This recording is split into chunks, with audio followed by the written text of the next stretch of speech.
26 എൻ്റെ ഒരു meal plan ആണ് കേട്ടോ. അപ്പോൾ രാവിലെ ബട്ടർ കോഫി കുടിച്ചു. ഉച്ചക്കത്തേക്കുള്ള റെസിപ്പീസാണ്. ആദ്യം ചെയ്യുന്നത് നമ്മുടെ ആന്ധ്ര സ്പെഷ്യൽ ആയിട്ടുള്ള പച്ചപ്പുളിസുമാണ് കേട്ടോ. അതിൻ്റെ റെസിപ്പി ഞാൻ പറഞ്ഞുതരാം. അതിലേക്ക് ഞാനിവിടെ ഒരു ചെറിയ സവാളയും ഒരു 2 പച്ചമുളകും പിന്നെ കുറച്ചധികം മല്ലിയിലയും കൂടെ അരിഞ്ഞ് ഇങ്ങനെ ചെറുതായിട്ട് ഇങ്ങനെ അരിഞ്ഞെടുത്തിട്ടുണ്ട് കേട്ടോ. എന്നിട്ട് ഇതിലേക്ക് കുറച്ച് ഉപ്പും കൂടെ ഇട്ടിട്ട് നല്ല രീതിയിൽ നമ്മൾ ഇതൊന്ന് മിക്സ് ചെയ്തെടുക്കണം കേട്ടോ. ഇത് ആന്ധ്രാക്കാരുടെ സ്പെഷ്യലാണ്, പച്ചപ്പുളിസു എന്നാണ് പറയുന്നത്. അതായത് നമ്മുടെ രസത്തിൻ്റെയൊക്കെ ഒരു ഭാഗഭേദമായിട്ട് വരും കേട്ടോ. നമുക്കിതിൽ വലിയ കുക്കിംഗ് ഒന്നുമില്ല, രസത്തിനേക്കാളും എളുപ്പത്തിലുള്ളൊരു സംഭവമാണിത്. ഭയങ്കര ടേസ്റ്റാണ് കേട്ടോ. നിങ്ങൾക്ക് മല്ലിയിലയൊക്കെ ഇഷ്ടമാണെങ്കിൽ ഇത് ഭയങ്കര രസമാണ് കേട്ടോ കഴിക്കാനായിട്ട്. അപ്പോൾ ഇതാണ് ഇന്ന് ഞാൻ ആ കോളിഫ്ലവർ റൈസാണ് ചെയ്യുന്നത്, അതിൻ്റെ കൂടെ എടുക്കാമെന്ന് കരുതിയത്. അപ്പം നമ്മളിത് കുറച്ച് മുന്നേ തന്നെ ചെയ്ത് വെക്കണം കേട്ടോ. അപ്പോൾ ഇത് ഇത്രയും കൂടെ ഒന്ന് മിക്സ് ചെയ്തിട്ടുണ്ട്. ഇതിലേക്ക് പുളി വെള്ളമാണ് നമ്മൾ ഒഴിച്ചു കൊടുക്കുന്നത്. പുളി പിഴിഞ്ഞ വെള്ളം ഉണ്ടല്ലോ, അത് കുറച്ച് അധികം തന്നെ ഒഴിച്ചു കൊടുക്കുക. എന്നിട്ട് ഇതിൽ നിറയെ വെള്ളം ഒഴിച്ചു കൊടുക്കണം കേട്ടോ. നമ്മൾ രസത്തിന് വെള്ളം ഒഴിക്കില്ലേ, അതേപോലെ വെള്ളം ഒഴിച്ചു കൊടുക്കുക. എന്നിട്ട് ഇത് നല്ല രീതിയിൽ ഒന്ന് മിക്സ് ചെയ്ത് വെക്കുക കേട്ടോ. ഇതൊരു 2-3 മണിക്കൂറെങ്കിലും മിനിമം ഇരിക്കണം കേട്ടോ. ഈ എസൻസ് ഒക്കെ ഇറങ്ങി വന്നെങ്കിലേ അതിൻ്റെ ആ ടേസ്റ്റ് വരുള്ളൂ. പെട്ടെന്ന് ചെയ്തെടുത്താൽ ആ ഒരു ടേസ്റ്റ് കാണില്ലേ. പിന്നെ നിങ്ങൾ കീറ്റോയിൽ അല്ല എന്നുണ്ടെങ്കിൽ നിങ്ങൾക്ക് ഇതിലേക്ക് ഒരു 1/2 സ്പൂണ് ശർക്കരയും കൂടെ ചേർക്കാം കേട്ടോ. ആ ഒരു എരിവും മധുരമൊക്കെ വരുമ്പോഴാണ് ടേസ്റ്റ്. ഞാൻ കീറ്റോയിലായിട്ട് ശർക്കര ചേർക്കാൻ പാടില്ല. എന്നിട്ട് വെളിച്ചെണ്ണയിൽ കടുകും വറ്റൽമുളകും പൊട്ടിച്ചിട്ട് ഇതിലിട്ട് കൊടുക്കുകയാണ്. നിങ്ങളിപ്പോൾ കീറ്റോ ഡയറ്റ് അല്ലെങ്കിൽ നിങ്ങൾക്ക് വെളിച്ചെണ്ണയ്ക്ക് പകരം നല്ലെണ്ണയോ ഒക്കെ യൂസ് ചെയ്യാം കേട്ടോ. റിഫൈൻഡ് ഓയിലോ ഒക്കെ യൂസ് ചെയ്യാം. അപ്പോൾ ഇത്രയേ ഉള്ളൂ സംഭവം. ഇതിവിടെ ഇരിക്കട്ടെ കേട്ടോ. നമ്മുടെ പരിപാടി കഴിഞ്ഞു കേട്ടോ. രസത്തിൻ്റെ അളീനായിട്ടൊക്കെ വരും. ഇനി അടുത്തതായിട്ട് ഞാൻ കൊഞ്ച് ഫ്രൈ ആണ് ചെയ്യുന്നത്. അതിലേക്ക് ഒരു 7-8 ചെറിയ ഉള്ളിയും പിന്നെ ഒരു അല്ലി ഫുള്ളായിട്ടുള്ള വെളുത്തുള്ളിയും പിന്നെ ഒരു കുറച്ച് ഇഞ്ചിയും കൂടെ എടുത്തിട്ടിട്ടുണ്ട് കേട്ടോ ആദ്യമേ. എന്നിട്ട് ഇതിലേക്ക് കുറച്ച് മഞ്ഞൾപ്പൊടി, ഒരു 2 സ്പൂൺ മുളക് പൊടി ചേർത്ത് കൊടുക്കുന്നുണ്ട് കേട്ടോ. 2-3 സ്പൂൺ നിങ്ങളുടെ എരിവിനനുസരിച്ച് ചേർക്കാം. ഇത് കാശ്മീരി മുളക് പൊടിയാണ് ചേർക്കുന്നത്. അതുകൊണ്ട് ഞാനിവിടെ ഒരു ടീസ്പൂണിലൊരു 3 ടീസ്പൂൺ ഞാൻ ചേർത്തിട്ടുണ്ട് കേട്ടോ.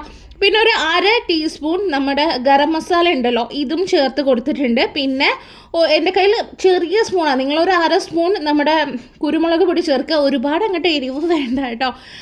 പിന്നെ ഇതിലേക്ക് ആവശ്യത്തിന് ഉപ്പ് ചേർത്ത് കൊടുക്കുക. ഞാൻ എന്തുപ്പാണ് എടുക്കുന്നത്, റോക്ക് സാൾട്ടാണ് കേട്ടോ എടുക്കുന്നത്.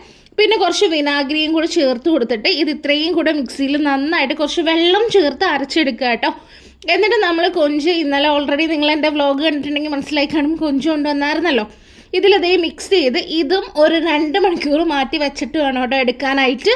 അപ്പോഴായിരിക്കും ഈ കൊഞ്ചിൽ നല്ല ടേസ്റ്റ് ഉണ്ടാവുക. അടുത്തത് നമ്മുടെ മത്തിയാണ്, അതായത് ചാള കിട്ടിയിട്ടുണ്ടായിരുന്നല്ലോ. അപ്പോൾ അതിലേക്ക് ഒരു 4 ചെറിയ ഉള്ളിയും ഒരു 7-8 വെളുത്തുള്ളിയും ഒരു നുള്ള് ഇഞ്ചിയും കൂടെ എടുത്തിട്ട് നന്നായിട്ട് ചതച്ച് ചേർത്ത് കൊടുത്തേക്കാണ്. ഞാൻ ചട്ടി അടുപ്പത്ത് വെച്ചിട്ടില്ല കേട്ടോ, മുളകിട്ട കറിയാണ് വെക്കുന്നത്. ഇതിലേക്ക് വീണ്ടും ഇതൊരു ചട്ടിയിലിടുക, എണ്ണയൊന്നും ഒഴിച്ചിട്ടില്ല കേട്ടോ.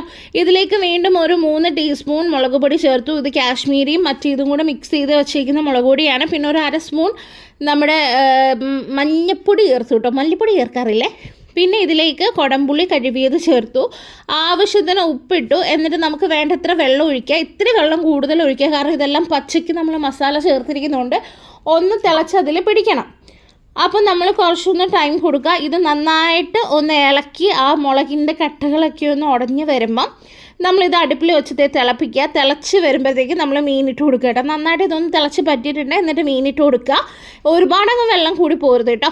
എന്നിട്ട് മീൻ ഇട്ട് ഒന്ന് നന്നായിട്ട് തിള വരുമ്പോൾ നമ്മൾ കറിവേപ്പിലയും കുറച്ച് വെളിച്ചെണ്ണയും കൂടെ മേലിലൂടെ തൂവി കൊടുത്തു കഴിഞ്ഞാൽ നമ്മുടെ കറി സെറ്റാണ് കേട്ടോ. മീൻ കറി ഞാനിന്ന് മീൻ കറി എടുക്കുന്നില്ല. നമുക്ക് കീറ്റോയ്ക്ക് വേണമെങ്കിൽ ഈ മീൻ കറി കഴിക്കാം കേട്ടോ. വെളിച്ചെണ്ണ യൂസ് ചെയ്യണമെന്നേ ഉള്ളൂ, പക്ഷെ ഞാൻ എടുക്കുന്നില്ല.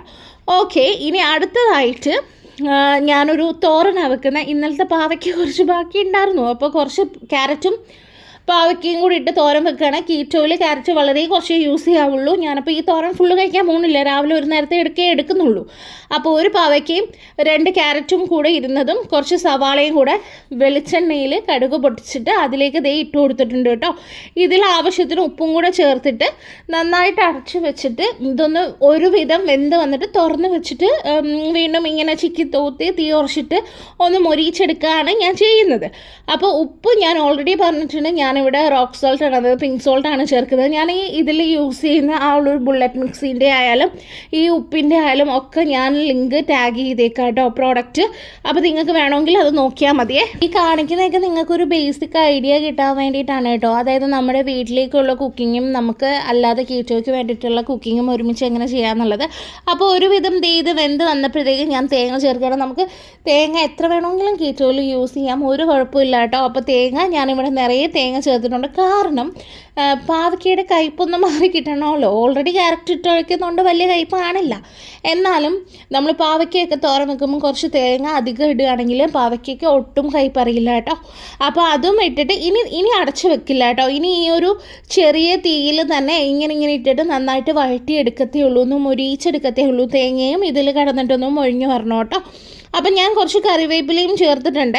അപ്പോൾ ഇനി ഇതിൽ കിടന്ന് വഴണ്ട് ഈ ഒരു പരുവൊക്കെ ആയി കുറച്ചും കൂടെ ഒന്ന് വഴണ്ട് വരുന്നതാണ് കേട്ടോ ഞങ്ങൾക്കിവിടെ ഇഷ്ടം. അതാണ് ഒന്നും കൂടെ വഴറ്റിയെടുക്കുന്നത്.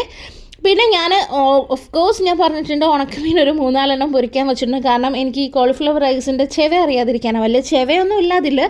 എന്നാലും അങ്ങനെ ഞാൻ കുറച്ച് ഓയിൽ എടുത്തിട്ടുണ്ട്. ഇതിലേക്ക് നമ്മുടെ ആ പുരട്ടി വെച്ചിരിക്കുന്ന കൊഞ്ച് ഫ്രൈ ചെയ്തെടുക്കുകയാണ് കേട്ടോ. ഓൾവേസ് ഞാൻ പറഞ്ഞ പോലെ കീറ്റോ ആയതുകൊണ്ട് തന്നെ വെളിച്ചെണ്ണയാണ് എടുത്തിരിക്കുന്നത്. ഒരുപാട് ഡീപ്പ് ഫ്രൈ ചെയ്തിട്ടല്ല, എന്നാലും ഒരു ഷാലോ ഫ്രൈ ചെയ്തിട്ടാണ് കേട്ടോ എടുക്കുന്നത്. പിന്നെ ഇതിൽ നിന്ന് ഓൾറെഡി ഇനിയിപ്പം നിറയെ വെള്ളം വരും കൊഞ്ചിൽ നിന്ന്. അപ്പം കാര്യമില്ല, ഇതിപ്പോൾ ഫുള്ളായിട്ട് ഞാൻ ഇട്ടിട്ടുണ്ട്. കുറച്ച് കറിവേപ്പിലയും മീനിൽ ഇങ്ങനെ ഇട്ട് കൊടുത്തിട്ടുണ്ട്. ബാക്കി കുറച്ച് മസാലാസ് വന്നിട്ടുണ്ട് കേട്ടോ. അത് ഞാനിത് നാളെ വല്ല മീനും വാങ്ങിയിട്ട് അത് ആ മസാലയിൽ പൊരിച്ചെടുക്കും കേട്ടോ. അപ്പോൾ ഇത് കണ്ടില്ല, ആ അത്രയും എണ്ണയിലാണ് ഇതിട്ട് ഇങ്ങനെ പയ്യെ തീ കുറച്ചിട്ടിട്ട് മുഴിച്ചെടുത്ത് തന്നെ കേട്ടോ. എല്ലാം തീ കുറച്ചിട്ടിട്ട് ചെയ്യുക. അപ്പോൾ എൻ്റെതെന്ന് പറഞ്ഞാൽ ഞാൻ കോളിഫ്ലവർ റൈസ് ഓൾറെഡി ചെയ്തിട്ടുണ്ട്. ഇന്നലത്തെ വ്ലോഗിൽ ഞാൻ ഓൾറെഡി അതെങ്ങനെയാണ് ചെയ്യുന്നതെന്ന് കാണിച്ചിട്ടുണ്ട്. കൂടെ നമ്മുടെ പാവയ്ക്ക തോരൻ, പച്ചപ്പുളുസു, മീൻകറി ഒക്കെ എല്ലാം സെറ്റായിട്ട് ഇരിപ്പുണ്ട്. പിന്നെ കുറച്ച് അച്ചാറൊക്കെ കീറ്റോ രീതിയിൽ വെച്ച അച്ചാറാണ് കേട്ടോ. ഇവിടെ ഇപ്പോൾ എല്ലാം കീറ്റോ രീതിയാണ്. അപ്പം നാരൂനാകുമ്പം ചോറിൻ്റെ കൂടെ ഓൾറെഡി എല്ലാ കറിയായിട്ട് കൊടുക്കും. ഞാനായതുകൊണ്ട് കാർബൂട്ടം പാടില്ലാത്തതുകൊണ്ട് ഞാൻ മീൻകറി എടുത്തിട്ടില്ല. കുറച്ച് കൊഞ്ച് ഫ്രൈയും ഉണക്കമീനും പിന്നെ നമ്മുടെ തോരനും പച്ചപ്പുളുസുമാണ് കേട്ടോ എടുത്തത്. അപ്പോൾ ഇത്രയായിട്ടാണ് ഞാൻ കഴിക്കുന്നത്. കാരണം എനിക്ക് ഇതാണ് ഇഷ്ടം. അപ്പോൾ എൻ്റെ ഉച്ചക്കത്തെ ഫുഡ് നന്നായിട്ട് പോയി. പിന്നെ രാത്രിത്തേക്ക് ഞാനൊരു 4 മുട്ട ഇട്ടിട്ടുണ്ട്. ഇതൊരു കോഴിമുട്ടയാണ്, 2 മുട്ടയും പിന്നെ കുറച്ച് സാലഡാണ് കേട്ടോ ഞാൻ എടുത്തത്. അപ്പോൾ അതിനായിട്ട് കുറച്ച് ലെറ്റ്യൂസ്, പിന്നെ ഒരു കുക്കുംബർ, ഒരു തക്കാളി നമ്മുടെ അതിൻ്റെ കുരു കളഞ്ഞതും പിന്നെ കുറച്ച് സ്ട്രോബെറി ഇരുന്നതും കൊടുത്തിട്ടുണ്ടായിരുന്നു കേട്ടോ. ഇതെല്ലാം കൂടെ നന്നായിട്ടൊന്ന് അരിഞ്ഞെടുത്തു. ഇത് നിങ്ങൾക്ക് മസ്റ്റായിട്ട് നമുക്ക് കഴിക്കാൻ പറ്റുന്ന സ്ട്രോബെറി, ബ്ലൂബെറി ആണ് ഈ ഒരു കീറ്റോയിൽ കഴിക്കാൻ പറ്റുക കേട്ടോ. അപ്പോൾ അത് ഇത്രയും അരിഞ്ഞിട്ട് ഇതിലേക്ക് കുറച്ച് ക്രീം ചീസാണ് കേട്ടോ ചേർത്ത് കൊടുത്തിരിക്കുന്നത്. ക്രീം ചീസും കൂടെ ചേർത്ത് കൊടുക്കുക. ഒരു 2 സ്പൂൺ ക്രീം ചീസ് ഞാൻ ഇതിൽ ചേർത്തിട്ടുണ്ട് കേട്ടോ. എന്നിട്ട് ഇതെല്ലാം കൂടെ നന്നായിട്ട് ആദ്യം ഒന്ന് മിക്സ് ചെയ്യുക. നിങ്ങൾ സ്ട്രോബെറി ഇതിൽ ഉറപ്പായിട്ടും ചേർത്ത് കൊടുക്കുക. കാരണം ആ ഒരു പുളിപ്പും മധുരവും വരുമ്പോൾ നല്ല ടേസ്റ്റ് ഉണ്ട് കേട്ടോ. പിന്നെ ഇതിലേക്ക് കുറച്ച് ഉപ്പും പിന്നെ കുറച്ച് കുരുമുളക് പൊടിയും കൂടെയാണ് ചേർത്ത് കൊടുക്കുന്നത്. അപ്പോൾ ഇതിൽ ലെറ്റ്യൂസ് ഉണ്ട്, പിന്നെ ഒരു തക്കാളി ഉണ്ട്, കുറച്ച് സ്ട്രോബെറി ഉണ്ട്, വേറെ എന്തായിരുന്നുണ്ടായിരുന്നത്, കുക്കുംബർ ഉണ്ട് കേട്ടോ. ഇത്രയും സാധനങ്ങളും കൂടെയാണ് മിക്സ് ചെയ്ത് ഇതിലേക്ക് ഒരു 1/2 ലെമണും കൂടെ ഒന്ന് പിഴിഞ്ഞൊഴിച്ചു. ക്രീം ചീസും ഇട്ടു. ഇത് ഇത്രയും കൂടെ നന്നായിട്ടൊന്ന് മിക്സ് ചെയ്യുക. മിക്സ് ചെയ്തിട്ട് ആ ലെമണും കൂടെ വരുമ്പോഴാണ് കേട്ടോ ആ ഒരു പുളിപ്പും കാര്യങ്ങളൊക്കെ വരുന്നത്. എന്നിട്ട് നമുക്ക് ഇതും കഴിക്കാം. ഇതും അടിപൊളി ടേസ്റ്റ് ആയിരുന്നു കേട്ടോ. ഇടയ്ക്കൊന്ന് കറണ്ട് പോയി, അതാണ് ഈ ഒരു ഷെയ്ഡ് വന്നത് കേട്ടോ. അപ്പോൾ രാത്രി ഞാൻ എടുത്തിരിക്കുന്നത് 2 മുട്ടയും പിന്നെ നമ്മുടെ ഒരു ബൗള് സാലഡും എടുത്തിട്ടുണ്ട്.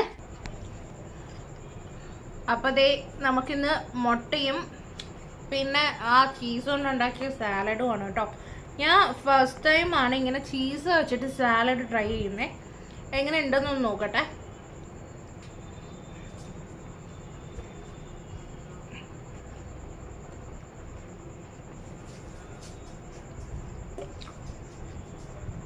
നമ്മൾ ഗ്രീക്ക് യോഗട്ട് സാലഡ് ഉണ്ടാക്കത്തില്ലേ, ആ ഒരു ടേസ്റ്റ് തന്നെ കേട്ടോ. പക്ഷെ കൊള്ളാവേ. ഇടയ്ക്ക് ആ സ്ട്രോബെറി വരുന്നത് ചെറിയൊരു ലൈറ്റായിട്ടൊരു മധുരവും പുളിപ്പും സംഭവങ്ങളാണ് കേട്ടോ. ഞാൻ പുതിയതായിട്ടാണ് ചെയ്യണത്. എനിക്ക് ഈ സാലഡ് കഴിക്കാൻ ഭയങ്കര മടിയാണ്, അങ്ങനെ ചെയ്തേ. പിന്നെ ഞാൻ 2 മുട്ട എടുത്തിട്ടുണ്ട്. നിങ്ങൾക്ക് മുട്ടയല്ല, നിങ്ങൾക്ക് വേണമെങ്കിൽ ഉച്ചക്കത്തെ തോരനോ കാര്യങ്ങളൊക്കെ ഉണ്ടെങ്കിൽ അത് തന്നെ കഴിക്കാം കേട്ടോ. ഞാൻ മുട്ട എടുത്തേക്കുന്നത് എനിക്ക് മുട്ട ഇഷ്ടമായതുകൊണ്ടാണ്. പുഴുങ്ങി തന്നെ കഴിക്കണമെന്നില്ല, നമുക്ക് ഓംലെറ്റ് ആക്കിയിട്ട് കഴിക്കാം, ബുൾസായി ആക്കിയിട്ട് കഴിക്കാം, ഇനി മുട്ടയ്ക്കകത്ത് ചീസ് വെച്ചിട്ട് കഴിക്കാം. 2ഉം കൂടെ എടുക്കരുത് കേട്ടോ. നമ്മൾ ഓൾറെഡി സാലഡിനകത്ത് ചീസ് ചേർത്തിട്ടുണ്ട്, ഇനി മുട്ടയിലും കൂടെ ചീസ് ചേർത്ത് എടുക്കരുത്. അല്ലെങ്കിൽ നമുക്കൊരു ദിവസം ഒരു 2 സ്ലൈസ് ചീസ് വരെയൊക്കെ യൂസ് ചെയ്യാം കേട്ടോ.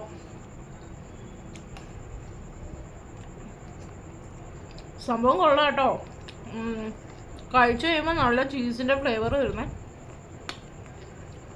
സംഭവം അടിപൊളിയായിട്ടുണ്ട്.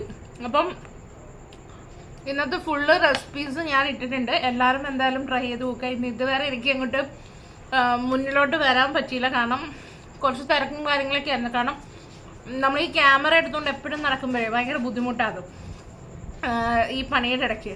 അതുകൊണ്ടാണ്. കാരണം ഞങ്ങളുടെ രണ്ടുപേരുടെയും കാര്യങ്ങൾ കഴിഞ്ഞിട്ട് ഞങ്ങൾക്ക് ഇവിടെ പട്ടിക്കുട്ടികളുടെയും പൂച്ചക്കുട്ടികളുടെ കാര്യങ്ങളും അവരുടെ ഫുഡും കാര്യങ്ങളും ഒക്കെ വെക്കണം.